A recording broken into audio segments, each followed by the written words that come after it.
agora vamos analisar a força de atrito, beleza? A força de atrito, gente, ela vai aparecer da seguinte coisa. Eu tenho um objeto aqui e esse objeto daqui, eu vou dar um zoom nele. Quando eu der um zoom nesse material, o que vai acontecer? Eu vou perceber que na superfície de quase todo o material existem algumas irregularidades, algumas deformações. Bacana? Dessas deformações, a gente percebe o seguinte, que quando eu tenho um objeto que ele tem essas deformações e ele é colocado em contato com a superfície que também tem esse tipo de deformação, a gente vai notar que naturalmente surge uma força resistente a um movimento. Bacana? Uma força resistiva a um movimento. E que força é essa? Força, ela é dominada de força de atrito. Então, ela normalmente surge, a força de atrito ela surge justamente do contato dessa interação do meu objeto com a superfície. Tipo assim, tá vendo esse cara aqui empurrando? Esse cara aqui empurrando, ó, microscopicamente, o móvel aqui, ó, ele tem essas irregularidades. O solo também tem. Por isso aqui, ó, que tem uma certa dificuldade quando a gente for empurrar esse material. Daí que surge a força de atrito. Aí, vê só, se eu sei que a minha força de atrito ela surge a partir daí, a gente tem que definir quantitativamente quanto é que vale essa força de atrito, para a gente, de repente, fazer cálculos e fazer algumas estipulações e aplicações. Então, força de atrito, ela vai ser definida como sendo o coeficiente de atrito, que eu vou daqui a pouco explico o que é, vezes a minha força normal. Bacana? Ah, Wagner, o que é esse coeficiente de atrito aqui, ó? Esse coeficiente de atrito aqui. Esse coeficiente de atrito nada mais é a relação entre o material que eu estou atritando com a superfície. Bacana? Então, quanto mais rugoso, mais tivesse irregularidade no objeto e também a minha superfície, maior será essa relação, esse coeficiente de atrito. Bacana? Perceba o seguinte, que além dessa relação entre o objeto que eu estou atritando e o objeto que eu estou atritando na minha superfície, tem também outra coisa que a gente tem que levar em consideração, que nada mais é do que o contato do meu objeto com essa superfície. Esse contato aqui, a gente viu em aulas anteriores, que eu defino como sendo a minha força normal. Bacana? Força normal. Aonde a força normal numa superfície horizontal, a gente já viu que numa superfície horizontal, a minha força normal, ela é igual, numericamente, ao peso, quando a minha superfície é horizontal. Bacana? A gente viu isso na aula passada. Mas vê que massa. A força de atrito, ela tem dois tipos. Qual é o primeiro tipo? Vou até colocar aqui uma para a gente dividir. O primeiro tipo, ele é da seguinte maneira. Quando o objeto ele está em repouso, está em equilíbrio, a gente define aí que esse tipo de atrito, ele vai ser o atrito estático. Bacana?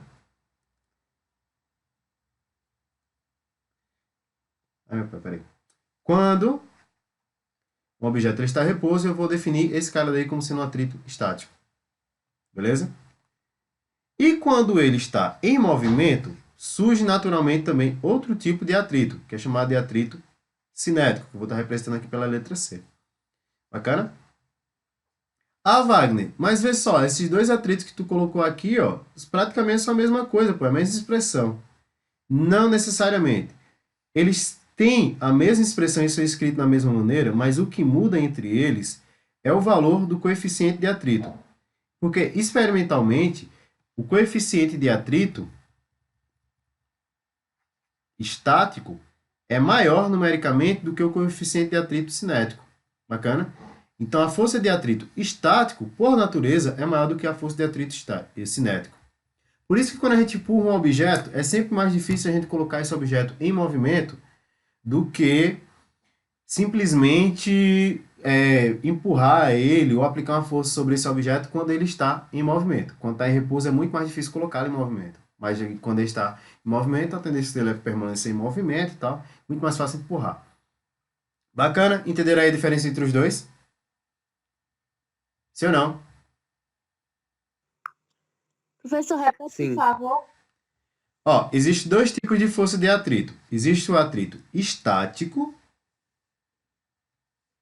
que é esse primeiro caso, Certo. estático. E existe o outro tipo de atrito, que é o atrito cinético. Bacana? Então, existem esses dois tipos de atrito. Esse primeiro atrito aqui, que é o estático, é quando o objeto ele está em repouso ou ele está inerente ao movimento. Já quando o meu objeto ele já está caminhando aqui, ó, ele está com uma certa velocidade e tal, aí a gente deixa de ser caracterizado o atrito estático e entra aí o atrito cinético. Bacana? Aí, mas o que é que tem diferente de um para o outro? A única coisa que tem diferente é esse valor aqui desse carinha aqui, que é o coeficiente. O coeficiente do atrito estático, que é esse cara daqui, é muito maior ou maior do que o coeficiente de atrito cinético. E é isso a única diferença entre os dois, é só apenas esse valor. Só que tem um porém, e é uma pegadinha que a maioria dos gráficos da galera, eles colocam em questão. Porque, vê só, quando eu calculo esse valor aí da força de atrito, o que vai ocorrer? Quando eu calculo a força de atrito e aplico uma força sobre um objeto, eu vou ter as seguintes situações. Primeira situação, se minha força aplicada for muito inferior à força de atrito, esse cara daí, ó, eu nunca vou conseguir colocar ele em movimento. Tá entendendo o que eu tô querendo dizer? Se o objeto, a minha força de atrito estática desse objeto ele for muito grande, eu não vou conseguir empurrar esse objeto. Já está a empurrar alguma coisa e não conseguindo empurrar, pronto, quando você empurra essa coisa e você não consegue empurrar, é porque a força que você aplicou não é suficientemente grande ao ponto de retirar esse objeto desse estado e conseguir colocá-lo em movimento. Isso quer dizer que a força de resistência que está contra o seu movimento, ele é muito maior. Neste gráfico aqui ilustra esses dois tipos de coisa. Bacana, quando o objeto está em repouso, ele está parado, a gente diz que o tipo de movimento é o atrito estático. A partir do momento que ele entra em movimento, ele começa a deslizar, a gente chama de atrito cinético. Mas, Wagner, qual é a diferença desses dois caras? Olhem só, quando eu tiver aqui um objeto, ignore um desenho, é apenas meramente ilustrativo, eu aplico uma força aqui, uma força F qualquer sobre esse objeto. Quando eu aplico essa força F, eu vou ter uma força contrária a essa força, que vai ser minha força de atrito. Aí o que acontece? Eu apliquei uma força pequena, de baixa intensidade. O meu objeto ainda continua em repouso. Se ele está em repouso, a força resultante sobre ele vai ser igual a zero. Então, a força resultante, neste caso aqui, continua sendo igual a zero. Isso quer dizer que a força aplicada, neste caso aqui, continua sendo igual à força de atrito. Bacana? Ah, Wagner. E então quer dizer, quando eu calculo lá o valor da força de atrito, esse valor daqui, ó, dado por essa fórmula, eu não estou calculando a força de atrito, está, mas é o valor de força de atrito máximo, é o valor máximo que eu vou ter de uma força resistiva a uma força aplicada a um objeto, bacana, e essa força resistiva eu estou calculando, na verdade, aqui, quando eu calculo esse valor aqui do atrito estático, eu estou calculando o valor máximo de atrito estático, e não em si o atrito estático. O atrito estático está atuando no objeto até ele ser colocado em movimento. Bacana? Enquanto ele estiver em repouso, a força que eu aplico vai ter como reação uma força de atrito contrária de mesma intensidade. Por isso que ele continua em repouso.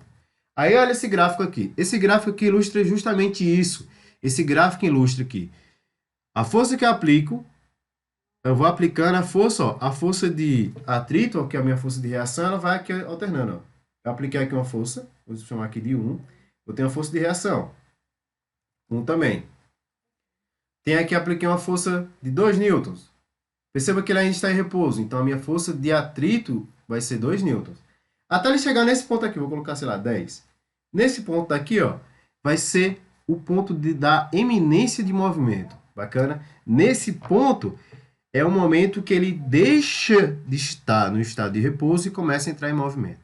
Então aí deixa de ser o valor de atrito estático e entra-se o atrito é, cinético. Bacana? Entenderam isso?